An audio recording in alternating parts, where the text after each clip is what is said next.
안녕하세요. 루장입니다. CPI가 전달보다 둔화했다는 소식과 시장의 예상치도 밑돌았다는 소식이 전해지면서요. 급격하게 상승 출발을 하였는데요. FOMC 회의 일정 결과에 주목을 하면서 상승세를 소폭 줄이면서 마감이 되었습니다. 3대 지수를 보면 프리장부터 강력한 상승 신호를 보여주었지만 장 초반부 지나서 급격한 차익 매물과 함께 전강 후약으로 마감이 된 상황이고요. 변동성은 정말 컸던 장이었다는 것을 다시 한번 확인을 시켜주었습니다. 빅스 지수는 다행히도 큰 폭으로 하락을 하였지만 FOMC 회의 일정 등으로 재차 상승할 수 있는 여력이 충분히 있기 때문에 꼭 지켜봐야 할 부분이겠고요. 바이든 대통령이 CPI에 대한 환영 메시지를 보냈는데요.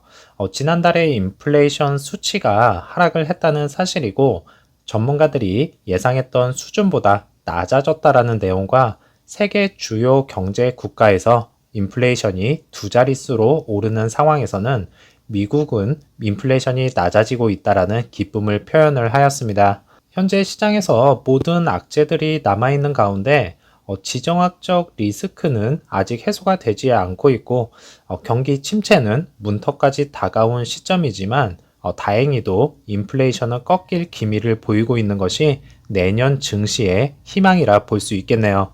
루시드는 마이너스 3.5%가 하락을 하면서 결국 7불대를 기록을 하였고요. 애프터 장에서는 플러스 0.38%가 상승을 하면서 마감이 되었지만 마음이 아프네요. 오더플로에서는 어제와 마찬가지로 라지, 미디움, 스몰캡에서 다시 매도가 많았다는 것을 확인을 할 수가 있었고 1분봉에서는 나스닥의 장 초반 흐름을 어느 정도 따라가 주었지만 급격한 하락세로 버티지 못하고 최저점인 7.94불 또 기록을 하였습니다. 대부분의 종목들이 장 초반 잘 버텨주면서 진행이 되어지나 싶었는데 힘없이 무너지는 모습이었고요. EV 섹터주의 흐름이 전체적으로 좋지 않은 상황이 전개가 되면서 대장주인 테슬라가 하락폭이 너무 큰 나머지 전체적인 영향을 주지 않았나 생각이 듭니다. 어제장도 정말 고생 많으셨습니다.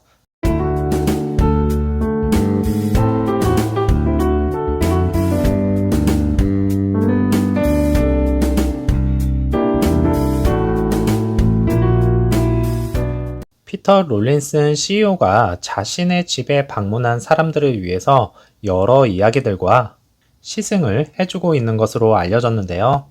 장기 투자자로서 급할 거는 없지만 그래도 너무 평화로운 거 아닌가라는 생각이 들고 있고 주주분이 가셨다라면 분명히 이 이야기가 오고 가지 않았을까 생각됩니다. 롱텀. 자, 2025년까지 한번 기다려 보고요. 그 롱텀의 의미가 무엇인지 한번 지켜보도록 하겠습니다. 또한 한 예비 오너분은 루시드 차량을 배송을 받기도 전에 자신의 집에 일렉트릭파이 아메리카 홈 차징 스테이션을 설치를 하였는데요. 루시드에 홈 차징 스테이션을 설치를 하지 않은 것이 아쉽기는 하지만요. 에어 투어링 딜리버리만을 기다리고 있는 중이고요.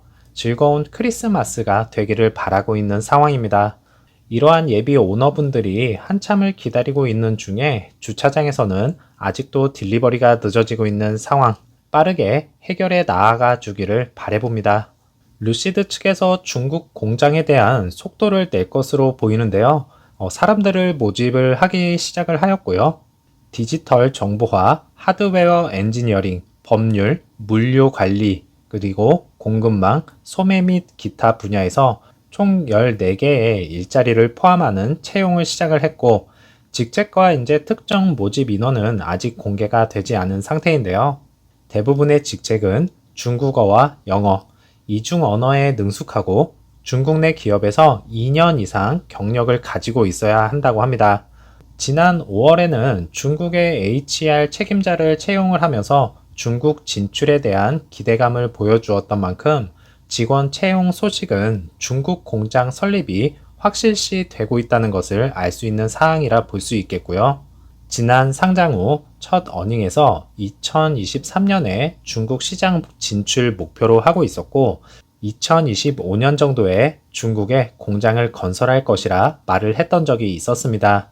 현재 사우디 공장 건설 중인 것과요, 앞으로 중국 공장까지 엄청난 액수의 현금이 소진이 될 것이겠고, 오퍼링 등을 통해서 자금을 충당을 할 것입니다. 그 전까지는 정말 지루한 싸움이 시작이 될 것으로 예상을 할 수 있겠네요.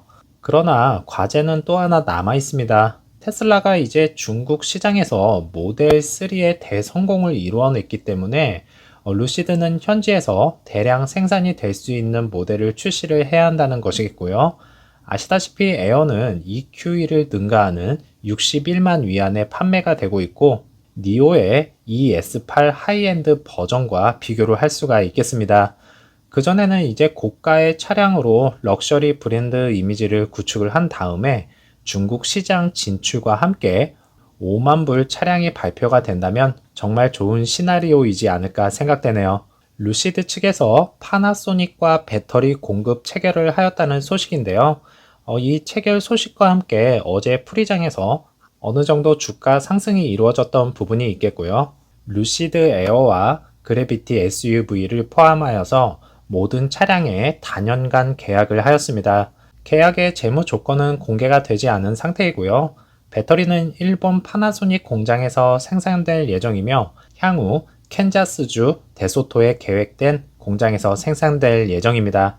피터 롤린스는 2023년에 루시드 에어의 생산을 늘릴 때 리튬 이온 배터리에 대한 수요를 충족을 시키는데 도움이 될 것이며, 그래비티 SUV의 생산은 다음 해에 시작될 것으로 예상을 한다고 언급을 하였습니다. 여기서 이제 피터 롤린슨의 말은 2023년에 애리조나 공장이 완공이 되고 기가 프레스를 통해서 대량 생산을 할 것이라는 것을 예고를 하는 것과 같다 보면 될 것 같네요. 앞으로 쓰이게 될 2170 배터리를 사용할 것으로 알고 있는데요. 파나소닉에서는 테슬라 차량에도 사용을 하고 있는 만큼 향후에 4680 배터리를 루시드에 탑재를 할 것으로 내다보고 있었습니다. 4680 배터리의 안전성만 입증이 확실히 된다면 많은 분야에서 쓰여질 거라 생각이 되고 있고, 결국 이제는 배터리 패키징 부분에서 효율성이 판가름이 날 것이고요. 패키징 기술력과 모터에 소형화는 루시드가 단연 최고인 것을 알고 계실 겁니다. 왜 이렇게 효율성을 강조를 하는 것인가는 차량 가격을 낮추는 중요한 키입니다.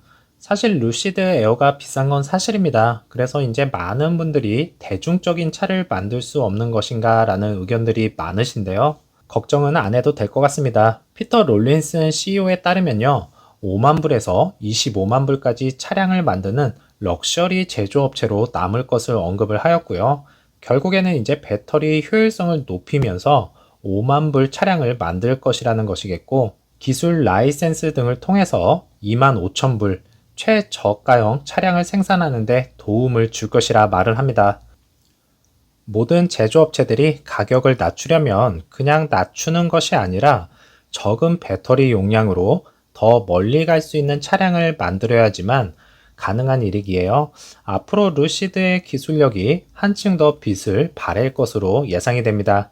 그 첫 번째가 제가 생각하기에는 사우디 브랜드인 시어가 먼저 해당이 되지 않을까라는 생각이겠고, 4680 배터리를 이용해서 더 효율적인 배터리를 장착을 한다면 더욱더 강력한 배터리 팩이 탄생을 할 것입니다. 오늘도 즐거운 하루 보내시고요. 저는 다음 영상에서 찾아뵙겠습니다. 감사합니다.